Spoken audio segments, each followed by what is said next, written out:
Debati për vizat dhe sigurinë në prag të Kupës së Botës 2026 po thellohet, ndërsa autoritetet amerikane kanë dalë në mbrojtje të vendimeve të tyre për ndalimin e hyrjes së disa individëve të lidhur me turneun.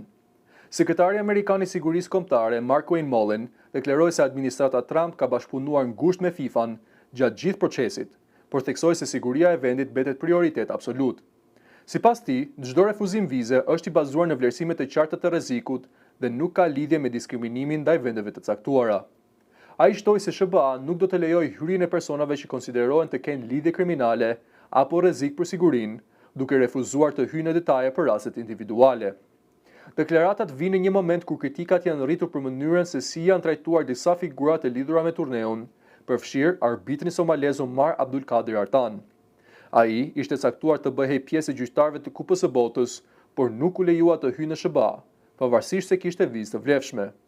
Rasti i tij ka nxitur reagime të forta në komunitetin sportiv, ndërsa FIFA dhe autoritetet amerikane kanë shkëmbyer deklarata për përgjegjësitë e procesit. Ndërkohë, Artan është emëruar për të gjykuar ndeshjen ndërkombëtare në Evropë, përfshirë Superkupën e UEFA-s muajin e ardhshëm, duke mbetur një nga emrat më të diskutuar të arbitrimit këtë vit. Kupa e Botës sapo ka nisur, por përveç futbollit, turneu po shoqërohet edhe me një sër debatesh politike dhe diplomatike që po e tejkalojnë fushën e lojës.